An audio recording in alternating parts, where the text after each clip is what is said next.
Shalom,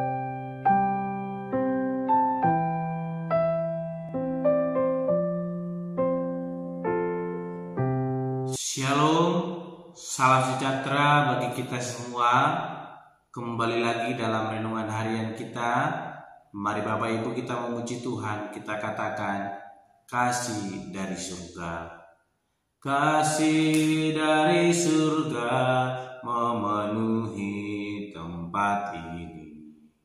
Kasih dari Bapa surgawi.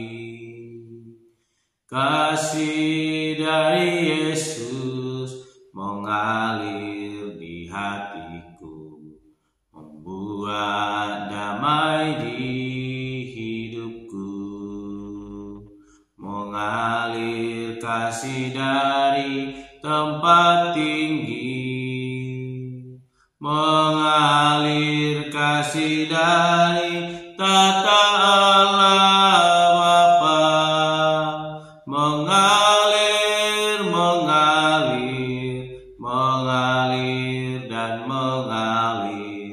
Mengalir memenuhi hidupku.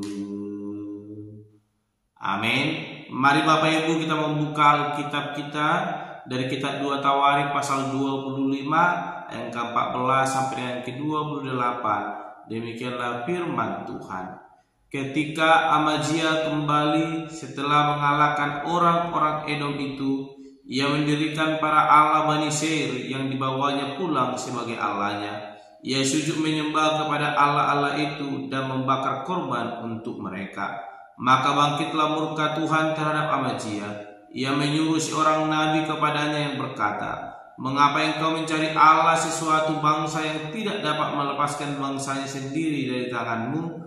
Waktu nabi sedang berbicara, berkatalah Amazia kepadanya, "Apakah kami telah mengangkat engkau menjadi penasihat raja? Diamlah, apakah engkau mau dibunuh?" Lalu diamlah nabi itu setelah berkata, "Sekarang aku tahu bahwa Allah telah menentukan akan membinasakan engkau, karena engkau telah berbuat hal ini dan tidak mendengarkan nasihatku." Kemudian Amazia raja Yehuda mengadakan perundingan, lalu menyuruh orang kepada Yoas bin Yoahas bin Yehu raja Israel mengatakan, "Mari kita mengadu tenaga." Tetapi Yoas raja Israel menyuruh orang kepada Amazia raja Yehuda mengatakan, "Anak-anak yang di gunung Libanon mengirim pesan kepada pohon aras yang di gunung Libanon, bunyinya, 'Berikanlah anakmu perempuan kepada anakku laki-laki menjadi istrinya.' Tetapi binatang-binatang hutan yang ada di gunung Libanon itu berjalan lewat dari sana,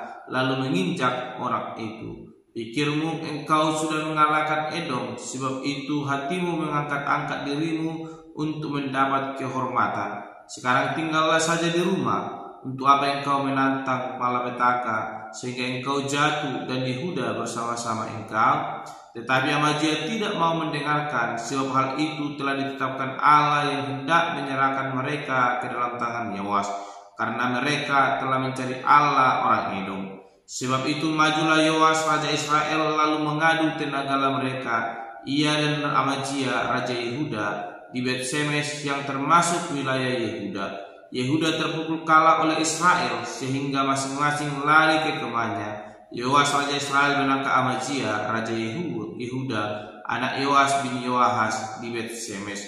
Lalu Yoas membawa dia ke Yerusalem. Ia membongkar tembok Yerusalem dari pintu gerbang Efraim sampai ke pintu gerbang sudut 400 hasta panjangnya. Sesudah itu ia mengambil segala emas dan perak dan segala perkakas yang terdapat dalam rumah Allah dan yang berada di bawah pengawasan keluarga Obed-Edom, juga perbendaharaan istana raja dan orang-orang sandera. Kemudian pulanglah ia ke Samaria. Amazia bin Yoas raja Yehuda masih hidup 15 tahun lamanya sesudah Yoas bin Yoahas raja Israel mati. Selebihnya dari riwayat Amazia dari awal sampai akhir, bukankah semuanya itu tertulis dalam kitab raja-raja Yehuda dan Israel? Sejak Amazia menjauhi Tuhan, orang mengadakan persepakatan melawan dia di Yerusalem. Sebab itu larilah ia ke Lakis, tetapi mereka menyuruh mengejar dia ke Lakis, lalu dibunuhlah ia di sana. Ia diangkut dengan kuda lalu dikuburkan di samping nenek moyangnya di kota Daud. Amin. Bapak Ibu saudara terkasih di dalam nama Tuhan Yesus Kristus, kita kembali merenungkan firman Tuhan dengan tema yaitu jangan setengah-setengah. Sekali lagi, jangan setengah-setengah. Bapak Ibu saudara terkasih dalam nama Tuhan Yesus Kristus, arti dari jangan setengah-setengah yaitu kalau mau panas-panas saja, kalau mau dingin-dingin saja. Kira-kira begitu Bapak Ibu saudara terkasih di dalam nama Tuhan Yesus Kristus. Kita kembali merenungkan firman Tuhan bagaimana Raja Amazia ketika dia pergi berperang dan ia diberkati oleh Tuhan. Dia mengalami kemenangan. Namun ketika ia pulang berperang dalam kemenangan yang ia jalani, kita melihat bagaimana Amazia menjara dan membawa Allah Bani Seir dan menjadikannya sebagai Allahnya dan meninggalkan Allah yang hidup yang telah memberikan kemenangan atasnya.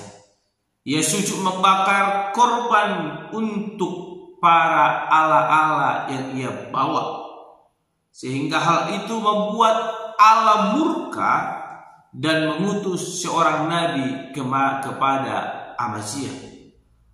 Namun kita memperhatikan dalam ayat firman Tuhan yang boleh kita renungkan, kita baca tadi, alih-alih Amazia mendengarkan perkataan nabi tersebut, kita melihat Amazia malah mengancam dan menyuruh nabi tersebut untuk diam dan bungkam dari setiap perkataannya. Sehingga akhirnya Amazia yang sudah berpaling daripada Tuhan menjadikan perkataan dan tindakannya makin jauh dari kehendak Tuhan. Kita melihat bagaimana Amazia mengajak Yoas, Raja Israel, untuk mengadu tenaga. Dan ajakan itu muncul karena Raja Amazia merasa hebat setelah mengalahkan orang Edom. Ia tidak mengakui bahwa semua itu terjadi karena pertolongan Tuhan. Dia lupa apa yang ia alami itu semua karena pertolongan Tuhan. Sehingga akibatnya tindakan Amazia akhirnya menjadi titik awal dari kehancuran kerajaannya. Dan itu menjadi bahaya dari sikap yang ia miliki. Kita melihat dalam renungan kita semalam yang kedua bagaimana Raja Amazia melakukan apa yang benar di hadapan Tuhan, namun tidak dengan segenap hatinya. Sehingga yang setengah-setengah itu membuat Raja Amazia cepat berpaling daripada Tuhan, dan dia tidak memiliki iman yang teguh sehingga dia cepat berpaling daripada Tuhan. Sehingga melalui kisah ini kita diajarkan untuk boleh datang bersyukur kepada Tuhan. Karena melalui Amazia kita diingatkan agar kita tidak setengah-setengah hati di dalam menjalani iman kita kepada Allah. Dan sikap setengah-setengah hati ini bisa menjadikan kita mudah berpaling kepada Allah lain, termasuk mengalihkan diri kita sendiri daripada Allah yang senantiasa memberkati hidup kita. Jadi Bapak Ibu saudara terkasih, mari miliki sikap hati yang sungguh-sungguh di hadapan Tuhan. Jangan setengah-setengah. Mari kita sungguh percaya kepada Tuhan, menyerahkan seluruh hidup kita sepenuhnya ke dalam tangan pengasihan Tuhan. Maka Tuhan akan bekerja menolong memberkati hidup kita. Kita memperhatikan bagaimana Raja Amazia sudah mengisi hidupnya dengan awal yang baik. Namun dia memiliki kekurangan, yaitu setengah-setengah hati di dalam beriman kepada Tuhan. Sehingga itu menghantarkannya ke dalam kehancuran, baik itu kehancuran hidupnya, bahkan kehancuran bangsanya. Oleh karena itu, mari kita hidup dengan sungguh-sungguh di hadapan Tuhan. Mari kita jadikan hidup kita menjadi hidup yang penuh dengan iman yang sungguh percaya kepada Tuhan, bukan yang setengah-setengah. Bulatkan tekad kita di hadapan Tuhan. Serahkan seluruh hidup kita. Mari layani Tuhan dengan segenap hati kita. Maka Tuhan akan terus mengingatkan kita ketika langkah kita mulai salah. Maka kebenaran firman Tuhan mulai kita dengarkan akan mengingatkan hati kita, pikiran kita, sehingga kita tetap berpaling ke dalam kasih Allah, berpaling kepada jalan yang benar, sehingga kita mengalami pertolongan yang daripada Tuhan. Kemanapun kita pergi, apapun yang kita perbuat, maka Tuhan akan menolong kita. Namun ketika kita memiliki setengah hati di hadapan Tuhan, ini akan membuat kita cepat berpaling daripada jalan Allah, dan kita akan mengalami hal yang tidak kita kehendaki. Mari Bapak Ibu saudara terkasih, andalkan Tuhan dalam setiap hidup kita. Jangan pernah mengandalkan pikiran kita, karena pikiran kita akan membuat kita berpaling daripada Allah dan membuat hidup kita mengalami kecelakaan, baik kehancuran diri sendiri, bahkan kepada keluarga dan sekitar kita. Mari hiduplah dengan segenap hati di hadapan Tuhan, jangan setengah-setengah. Amin. Mari kita berdoa. Bapa Surgawi, kami kembali bersyukur untuk kebenaran firman Tuhan yang boleh kami renungkan, yang mengajarkan kami untuk sungguh-sungguh atau dengan segenap hati memuliakan Tuhan Allah. Bapa yang baik, kami belajar dari Raja Amazia, bagaimana di awal hidupnya dia boleh sungguh mengasihi Tuhan, namun tidak dengan segenap hati. Bapa yang baik, itu menjadi dasar dari kehancuran kehidupannya bahkan bangsanya, karena dia tidak sungguh mengasihi Tuhan Allah. Bapa yang baik, ajar kami untuk boleh sungguh memberikan hidup kami bahkan mengasihi Tuhan Allah, sehingga apapun yang terjadi dalam hidup kami, kami tetap dilindungi oleh pertolongan Tuhan, dan terus mengarahkan hati kami untuk senantiasa mengandalkan Tuhan Allah, sehingga kami tidak lari daripada jalan Tuhan, namun tetap di dalam kasih karunia Tuhan Allah. Terpuji termulia Engkau Bapa. Di dalam nama Tuhan Yesus Kristus kami berdoa dan menutup renungan pada hari ini. Haleluya. Amin. Shalom Bapak Ibu. Tuhan Yesus memberkati. Mengalir kasih dari tempat tinggi, mengalir kasih dari tata Allah Bapa,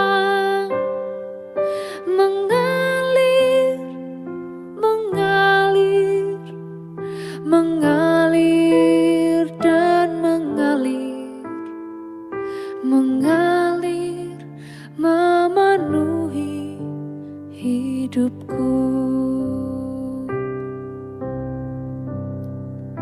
Mengalir kasih dari tempat tinggi, mengalir kasih dari tata Allah Bapa, mengalir, mengalir, mengalir